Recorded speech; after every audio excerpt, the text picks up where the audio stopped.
8 episodes of frameworks and principles and action items. Today we throw the textbook out. Today we go to the actual stories. Wow. Alexis and I have been talking about this episode since before we recorded episode 1. The client moments that stayed with her, the decisions she watched happen and still thinks about, the outcomes that proved everything or broke the rule entirely. All names and identifying details are changed, but the situations are real. And so are the lessons. The only lessons that actually stick are the ones attached to a face. Those faces are lessons. Welcome back. I am Natalie Francinne. And I'm Alexis Nassif. These stories are for you. First story, Alexis. Break us in. Margaret lost her husband after 40 years of marriage. He had built a significant portfolio for the family home, 3 rental properties, a small commercial building. She was a beneficiary of everything. Margaret was not unsophisticated. Graduate degree, professional career, sharp mind, but real estate had been his domain. And when he died, she found herself holding a portfolio she had lived alongside but never managed. That gap, living alongside wealth without being included in managing it, is exactly what we've been talking about all season, and it's incredibly common. A family friend, someone her husband had known for years, someone she trusted completely, offered to help, suggested she consolidate the properties into an LLC that he would manage. She agreed. 2 years later, 2 properties refinanced to maximum leverage, rental income misreported, Margaret's equity systematically extracted. By the time the fraud was fully documented, over $1 million was gone. $1 million built over 40 years, gone in 2. 2 lessons. First, trust is not a substitute for documentation. Every professional relationship, especially with people you have known for years, requires clear written agreements and an independent advisor reviewing the work. Second, vulnerability is visible. Predatory people specifically seek out newly widowed, newly divorced, newly inherited clients. They look for emotional overwhelm combined with financial unfamiliarity. Margaret was both. She was targeted deliberately. I have my own version of this. Not fraud, but the same widow, the same vulnerability. A client, I'll call her Carolyn, lost her husband and within 3 months had 3 separate advisors reach out offering to help manage the estate. All through social connections, all presenting as old friends doing a favor. Not one of them disclosed their financial interest up front. Carolyn came to me before she signed anything with any of them. We walked through each relationship actually meant financially. 2 were legitimate, if overpriced. 1 was clearly predatory. She said to me afterward, I would have said yes to all 3. I didn't know how to say no to the people I knew. That sentence, that is the vulnerability they count on. Build the independent team before you need it, so it's there when the crisis comes. Before, not during the crisis. We told Diana's story in episode 6, but I want to revisit it here because in the context of patterns, she is the pattern. 20-year marriage, home worth $1.2 million, $800,000 in equity. She fought to keep it. Won. Within 18 months, she couldn't carry it. Sold 2 years after the divorce for less than she'd simply split the proceeds from the first time. She should have done that. The thing that always gets me about Diana's story is how avoidable it was. One conversation with a mortgage professional before the negotiation began would have revealed the carrying problem. 1 hour. But she was making the decision from grief, from the desperate need for stability in a moment when everything else was falling apart.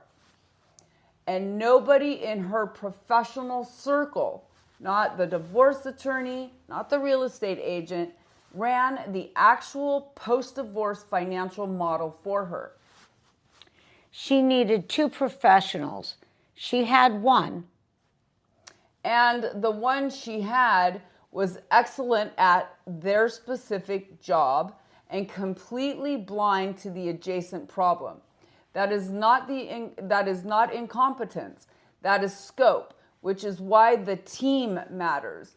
The people working together, each covering the ground the others cannot see.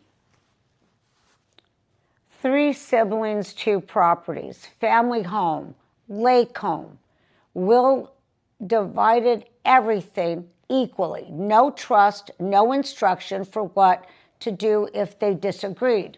Legal dispute, 2.5 years. Outcome, dock deteriorated and needed full replacement, $90,000 worth. Legal fees, over $90,000 also. The caregiving sibling received equal distribution and left not speaking to any of the siblings after that. They lost the money, the lake house, and they lost each other for an estate that could have been resolved in 90 days.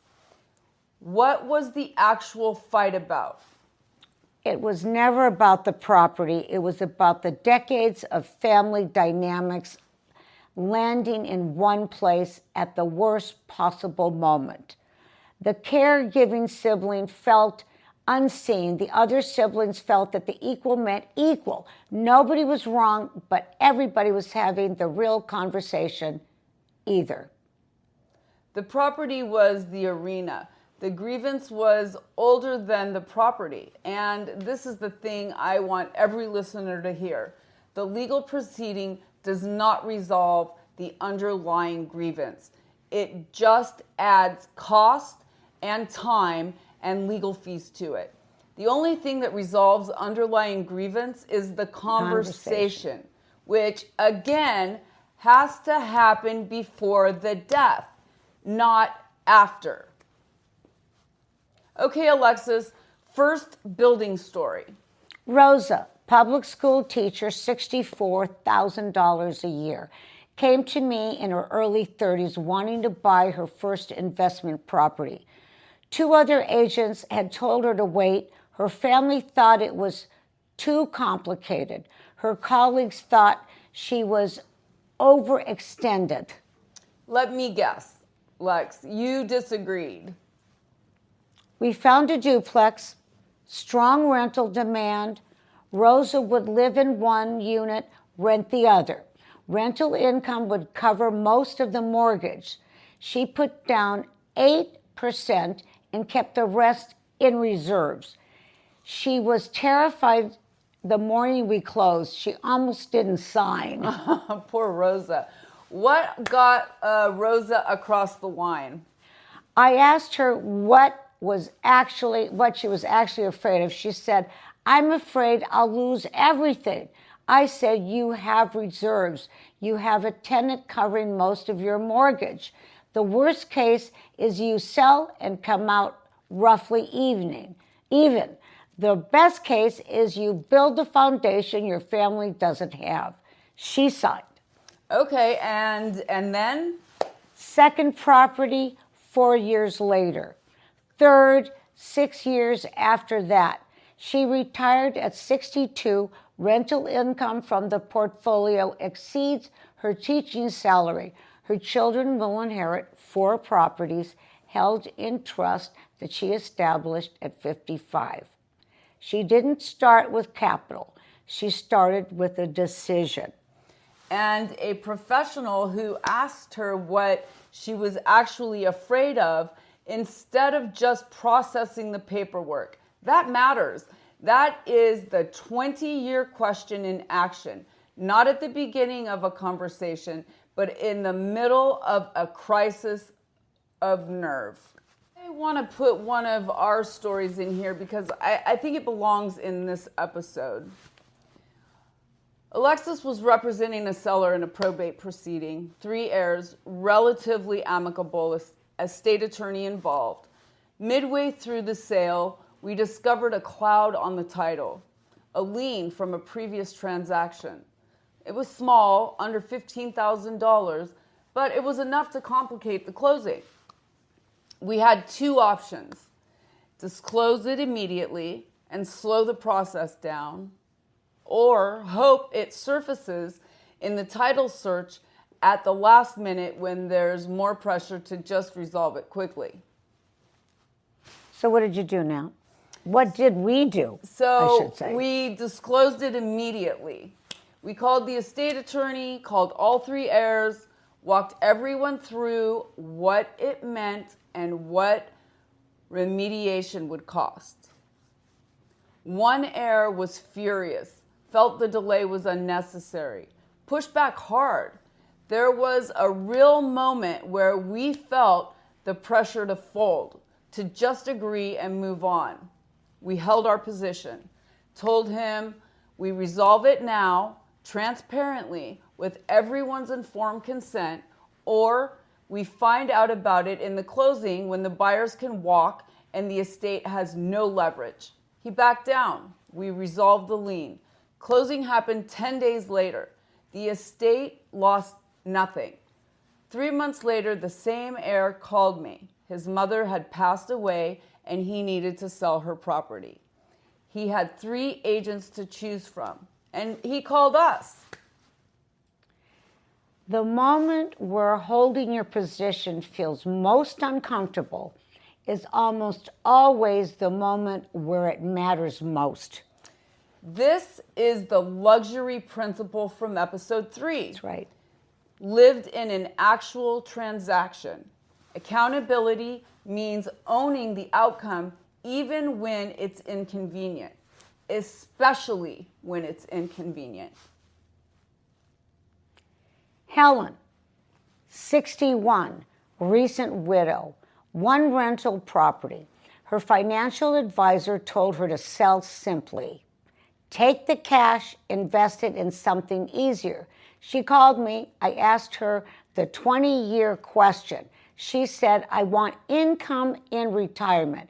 I don't want to depend on anyone. The rental property was cash flow positive, no mortgage, strong demand. I told her the property is already doing exactly what you said you want. Why would you trade that for a one-time certainty? Well, I don't remember, Alexis. What did she do? She kept it. Hired a property manager. She is 74 now. The rental income exceeds her salary when she retired. She told me 3 years ago, every financial person in my life told me to sell. You were the only one who asked me what I actually needed. That question, what does this asset need to do for you, is the most important question in this work. And it is almost never asked. The financial advisor gave her the advice that was convenient for his recommendation. Her patience gave her the outcome that was right for her life. That is the female advantage from episode 5 in a real story. 6 stories, 3 of loss, 3 of building. What do the lost stories have in common? Isolation, artificial urgency, emotion driving the financial decision in the worst possible moment the financial decision needed to be made. And building stories. Long horizon, clear intention, the right support. That is the show. Everything we've built this season, the market cycle framework, the luxury principles, the wealth building mechanics, the probate and divorce guidance, all of it is in service of loss of three things: long horizon, clear intention, the right support. And the women in the building stories did not have more advantages than women in the loss stories. They had the question and a professional working specifically for their answer. Both of those things are available to every person listening right now. That is the point of this show. That has always been the point.